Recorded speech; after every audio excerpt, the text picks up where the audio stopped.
Voices of verbs. It tells about the doer and receiver of the action. There are two voices of verbs. Active voice. It tells that the subject is the doer of the action. In general, we use the active voice when we write.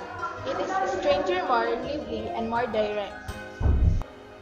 For example, the black and gold teams competed twice this year. Passive voice. It tells about the receiver of the action. The passive voice is made by using some form of the helping verb be with the past participle. The receiver of the action comes before the verb. It is the subject of the sentence.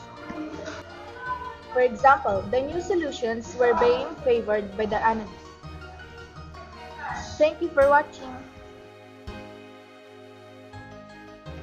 Hope you like it.